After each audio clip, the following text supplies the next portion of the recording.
It's not really healthcare, it's disease management. Health insurance is not health insurance, it's disease management insurance or disease insurance.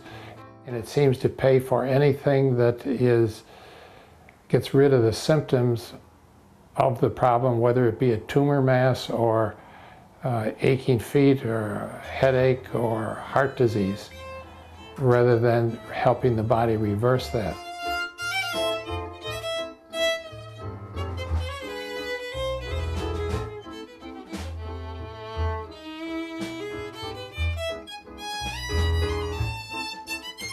I'm Dr. Robert Barnes, practicing complementary medicine with offices in Western New York. I was a general surgeon for 30 years, practicing general surgery as well as general medicine in a small town in Western New York. At that point, I have an older, wiser sister who gave me a book called 40-something Forever, which introduced chelation therapy and alternative or complementary type medicines to me. I call them health medicines at this point because before I was treating patients' symptoms to help them get rid of symptoms, where now I'm helping people regain their health. We have IV treatments. I give a lot of IV treatments in the form of Triox or ozone. I also give chelation intravenously, which helps take toxic heavy metals out of the body, allowing the cells to recover and to function better. And I give a lot of nutrients, vitamins and minerals, and a lot of vitamin C intravenously to help boost the body's immune system. Actually, my treatments are mostly to get toxins out of the body and get good nutrition into the body so the body can heal itself through the immune system in other ways that the good Lord dictated that we should do. One of the most important things at this point, as far as my practice, is to help people get an education themselves, or educating themselves to eat properly. Eating properly can reverse most disease processes, including heart disease. Eating properly can be many different things to many people. Somebody with chronic degenerative diseases, mostly we get the diseases because of toxins in the system and not getting the proper nutrition. So the cells, rather than function 100% the way they should, are maybe functioning 50% capacity. So as you give more nutrients, vitamins and minerals, in the form of foods or supplements, the cells start to function more toward 100%, thus correcting pathological processes that have developed over a lifetime, which could be 3 months, 3 years, 30 years, or 70 years. But all disease is reversible if you start on the right pathway to getting the cells to function properly through diet. Diet at sometimes can mean taking a high protein diet, such as people who have autism and immune deficiency diseases along that line. The high protein diet seems to be a better functioning for them. Other people with heart disease, Dean Ornish showed that by eating lots of fruits and vegetables and no meat, that you could reverse heart disease. I saw an article in conventional literature that says heart disease is not reversible. People ask me why doesn't everybody use the treatments you use? If they're so good, everybody should be using them. And I usually answer that question with a question. If a standard treatment has so many adverse side effects and only treats the symptom of the disease, why would anybody use that? And of course, if this is standard medication at this point, or standard medicine, is that we treat symptoms only and we don't get down to the root of the problem. Thus, the disease process goes on while the symptoms get taken care of until the medication no longer works on them, or it destroys the kidneys, liver, and other organs of the body. Over the last few years, we've seen vitamin D in the newsletters and in newsprint. Vitamin D has been found to be a hormone and actually not a vitamin, but it's so important for our GI tract to absorb nutrients that go into the body and are used by the cells of the body to stay healthy. Without vitamin D, the villi of the small intestine can't absorb the nutrients that you're putting in by taking either supplements by mouth or taking organic foods that have the proper nutrition within them. Vitamin D is a compound that we've discovered that has very high prevention capabilities for cancer, heart disease, arthritis, just about any disease process we have. And it's basically because of its effect on the small intestine and the absorption of nutrition. The small bowel also consists of 80% of your immune system. The immune system in our body is there to help us stay healthy, ward off disease. It keeps pathogens, which are virus, bacteria, and fungus, at bay, and kills off the pathogens in our body, and also helps us continue to be healthy. Back in the 40s, the vitamin D dosage was around 300,000 to 400,000 international units. I don't know why it got changed, but the authorities changed it back to only 100 international units to 400 would be necessary for us. At that level, by the end of the winter, Canadians are 98% lacking in vitamin D. And you don't want to be in the low normal range. The vitamin D normal levels are 30 to 100. When they do the testing on them, they say that 98% of them are below 30. Well, basically, we want to be in the 60 to 100 range. And if you happen to be 120 because you're a lifeguard outside all day long in the sun, that's not a bad thing. It's actually good for your immune system and good for your body.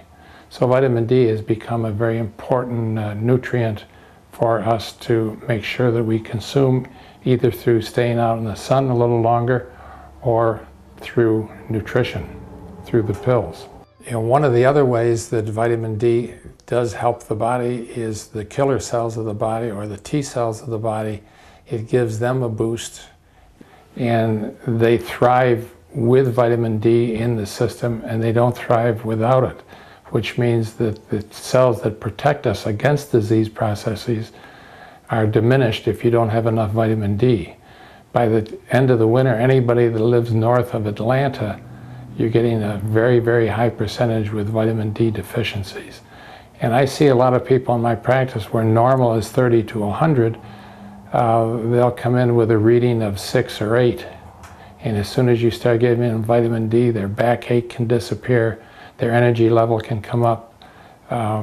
People with immune deficiency diseases, as you get the vitamin D levels in their body up to 60, 80, they start reversing chronic degenerative diseases. Yeah, for years we've been told by dermatologists to stay out of the sun because otherwise the cancer of the skin rate goes up. It's kind of strange because cancer of the skin rate is higher in the Northeast than it is in Florida. Vitamin D does not get absorbed if you have sunscreen on. So my suggestion is that you should go out and take some of the sun for 10, 20, 30 minutes a day, and then increase it as your skin turns a little on the tan side. Black people have 50% more chronic degenerative disease than people of light skin. And the biggest reason for that is that black skin people need more sunshine to raise their vitamin D levels up to normal. So because of they lack vitamin D, and we often find them at the 6, 8, or 10 range, their chances of getting chronic degenerative disease go up at least 50%. The medical establishment is now ordering vitamin D levels in higher numbers, but they're still not accepting the levels that are compatible with having a good high number. They've increased their thoughts of vitamin D from 100 and 400 international units to 1,000 and even 2,000. Some of the cancer institutes are suggesting 5,000 to 8,000 at this point, which is a good level. Most people will be very adequately supplied at that. However, sometimes we need to use 50,000 international units or 100,000 at a time to get the vitamin D level up for a month or two, and then go back to 5,000 or 10,000 to keep it at a good range. Chelation therapy is something that I first discovered about 17 years ago from a friend of mine who had been doing treatments of chelation therapy at his clinic for a number of years. When I visited his clinic and talked to patients, I was duly impressed on how people actually recovered from disease process, especially heart problems. At that point, I had a friend of mine who came over for dinner at Christmas time who was just sent home by Cleveland Clinic with about 2 to 3 months to live because he had had 2 bypass surgeries. He had, I think, 4 or 5 stents in place, and he was on about 6 different medications. I talked to him about what I had just learned about chelation, and he said, "You have to start me." He related to me the story he told about Cleveland Clinic sending him home. Well, to shorten a long story, we started him a week later on chelation treatments. That was 17 years ago. He was 63 years old. We had him for dinner this Christmas. Again, 17 years later, he's 80 years old and he still runs his own construction business and works 8 to 10 hours a day. So here's an example where chelation and heart disease is a reversible thing. It's a reversible disease. I've seen hundreds of patients with heart problems respond very well. I've seen people with arthritis, high blood pressure, other difficulties. As soon as you start taking toxins out of the body, you allow the cells to function better, and the body starts reversing disease. Chelation therapy, primary for most of us, deals with EDTA, ethyl diamine tetracetic acid. What it is, it's a synthetic protein that we give intravenously. We put it into the bloodstream, and basically what it is a negative, free negative ion going into your bloodstream that has to meet a positive ion to become a whole molecule. So as it finds this positive ion it likes, it grabs a hold of it and removes it from where it is. No longer acts in the body, becomes a whole molecule, and is excreted out of the kidneys over the next 24 hours. It removes mercury, lead, arsenic, cadmium. It also takes out magnesium and calcium. It takes out calcium especially not from the bones but from metastatic areas, areas where it shouldn't be. Arthritis is calcium in a joint where it shouldn't be.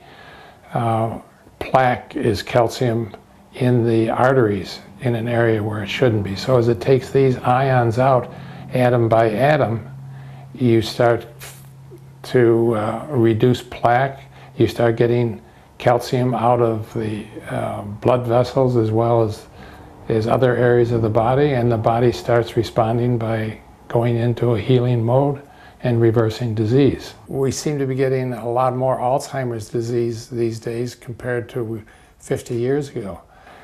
One of the things that comes out with chelation is aluminum. Aluminum, people as they get dementia, as they get of a higher age group, often will have loss of memory and repeating the same questions time after time. With chelation therapy, by taking toxic heavy metals out of the brain, which would mean that it will cross the blood-brain barrier at times, we get people reversing these thought processes and going back to normal. I had a secretary from my prior life, or my prior practice as I call my prior life, who repeated her husband's questions and asked the same question time after time. After 10 treatments, he came up and shook my hand and said, "Thank you. She hasn't asked me the same question twice in the last 2 weeks." So by taking toxins out of the body, the brain as well as other organs can revert back to a normal functioning as they did when they were more in a youthful state.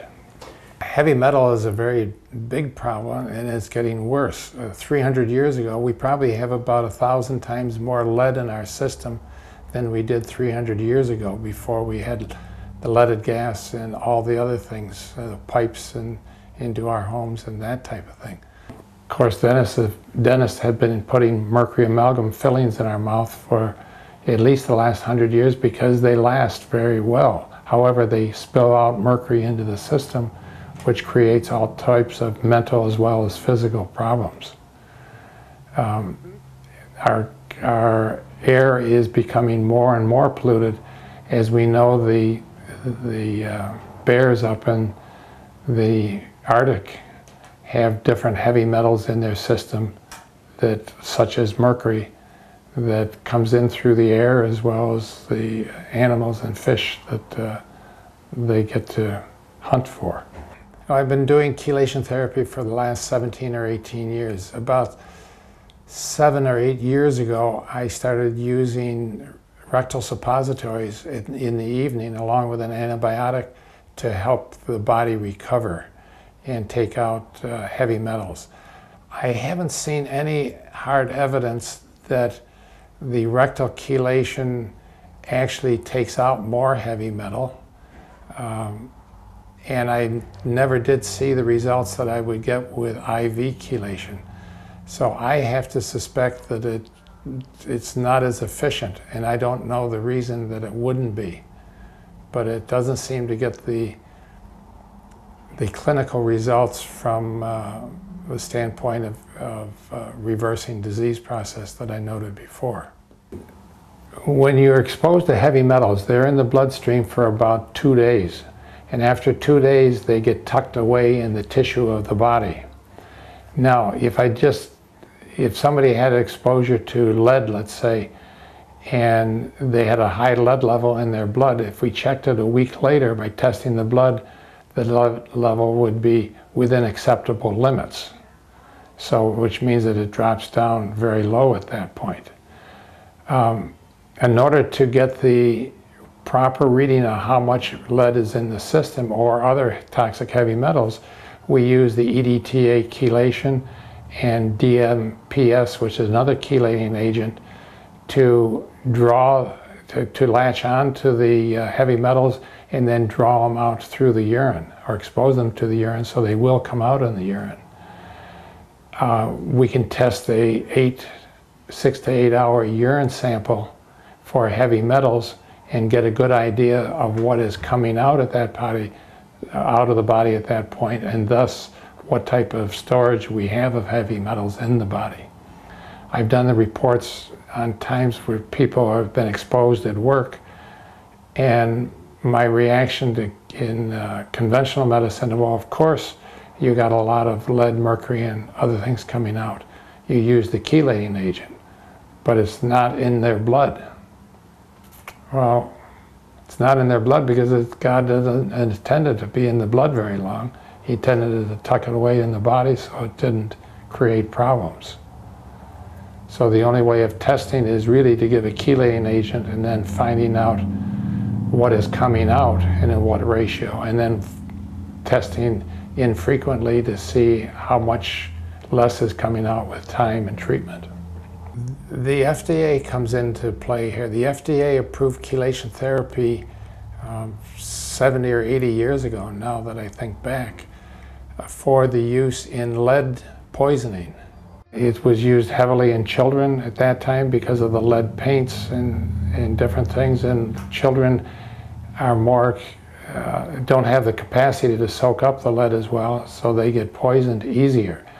It's a very safe treatment. It's 100 times safer than taking an aspirin a day, and the FDA has stated that.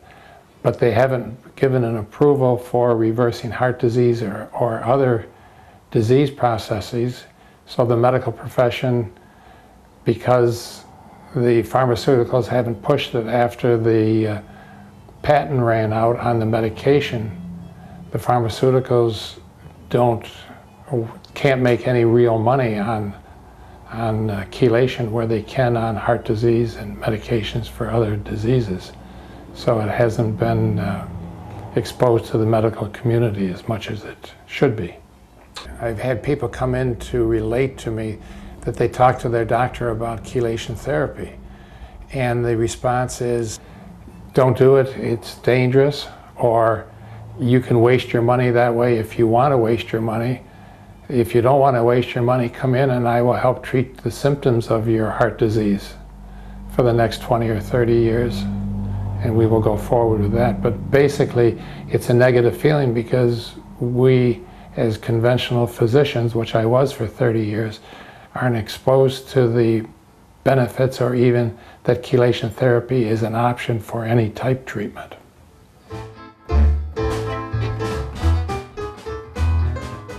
Oxidative treatments bring oxygen into the body, and there's a couple different oxygen treatments that can be utilized. One is hydrogen peroxide, which is H2O2, and when given properly intravenously will break down to H2O, which is water, and an O radical. The O radical is a free radical that kills off pathogens, virus, bacteria, fungus.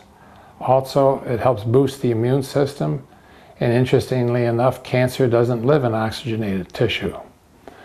So oxygen can, by boosting the immune system, has so many benefits for any disease process we have. We can live, days without bread and water, but basically our cells can live 3 minutes without oxygen. So by bringing extra oxygen in your body, you're boosting the immune system, you're boosting the body's functioning right in the beginning. Now, ozone, or triox as I call it, is oxygen to the third power, and when you put that into the body, it's the safest treatment that I know of. I've given thousands and thousands of these without difficulties, without any side effects, just side benefits. But it has O2, it breaks down to O2 and the same oxygen radical. It also stimulates the body to produce an enzyme called 2,3-DPG, which allows the oxygen to come into the cellular area. So it takes the oxygen basically out of the red blood cell and into the cells themselves. So it's a very useful treatment, and probably the most beneficial treatment that I give is by bringing more oxygen into the body. Taking toxins out is very important, bringing nutrition in is very important, but as I said, we can only live 3 minutes without oxygen.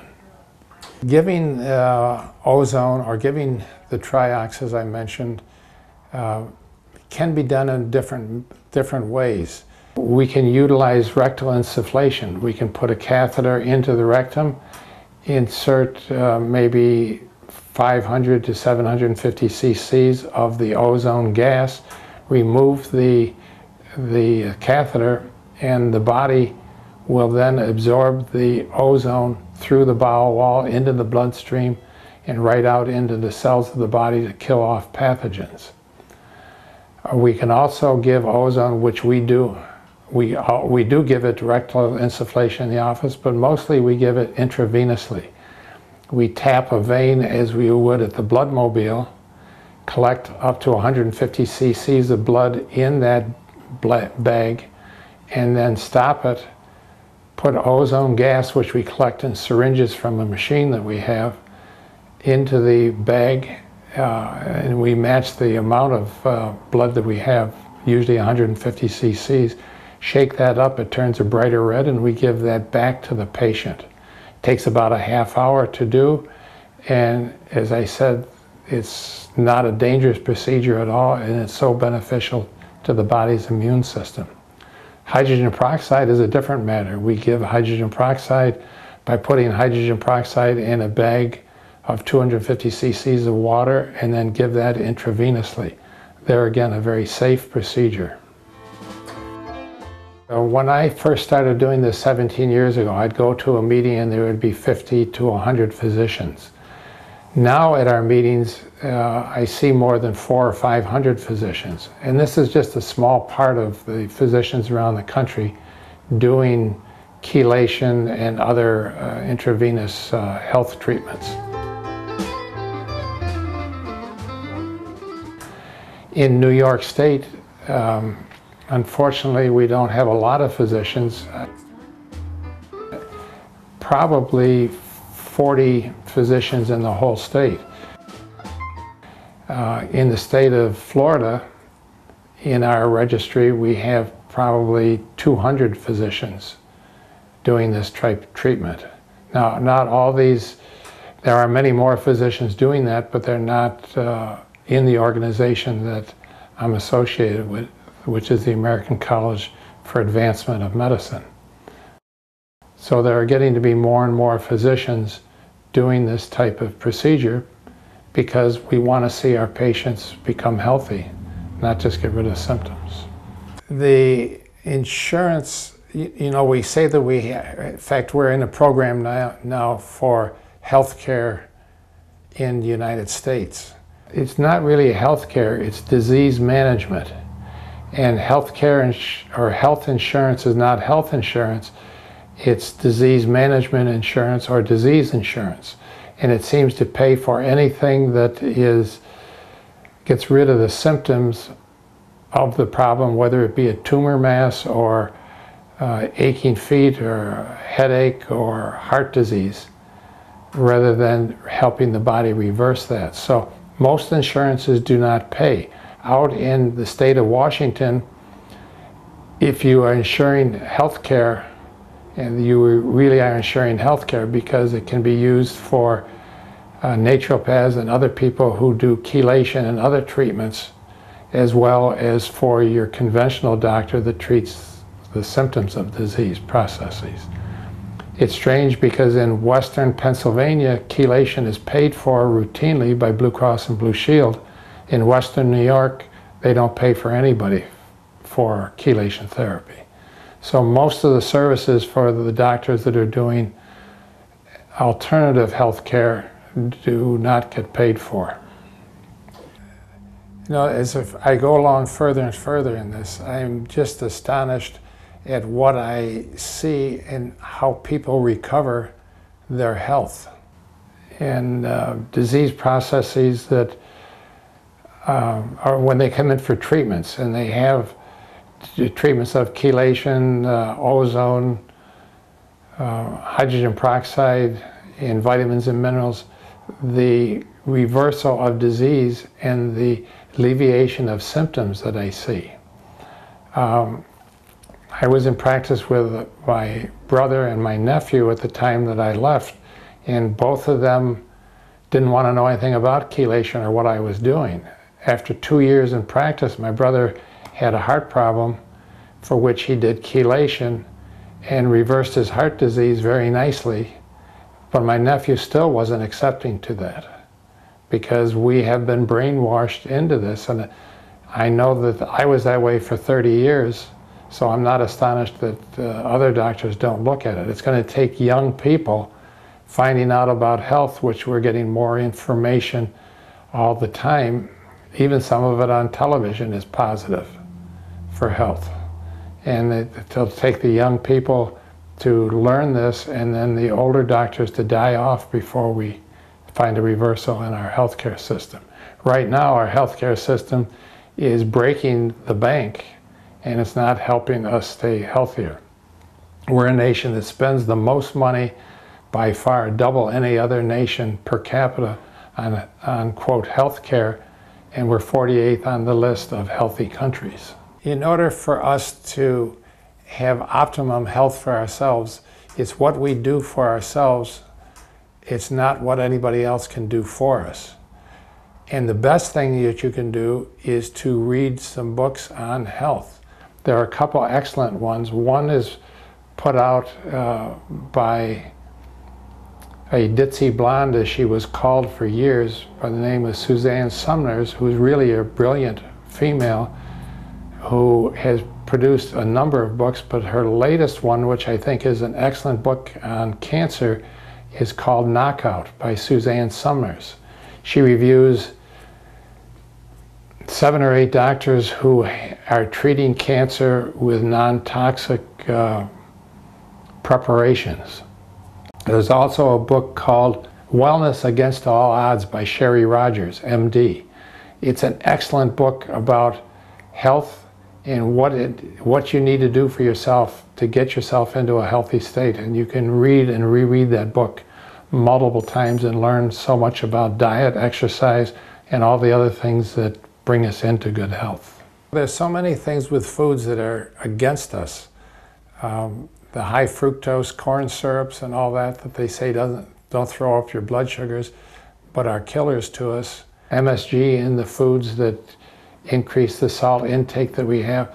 Now, salt itself is not a bad thing, but as you get variations of salt such as the MSG, it's not natural to our bodies, and it's put in just to enhance our taste buds so that we will eat more, which most of us don't really need to do. There's countries around the world that promote health more than others. I used to think that Germany and some of the European countries were probably more into good health than most. But I think right at this point, Cuba and Russia are probably 2 countries where they do more natural things. And they do that because they're poorer countries that are using natural modes, especially a lot of ozone treatments and other natural things to treat and prevent chronic degenerative diseases such as cancer, heart disease, and arthritis. Germany still, the pharmaceuticals are trying to get in there to limit nutrition throughout Europe. They're trying to get it so that you can't have a vitamin C pill more than 50 milligrams because vitamin C is so important for our body. And they don't want the body to get high doses or adequate doses of things that would be good for it.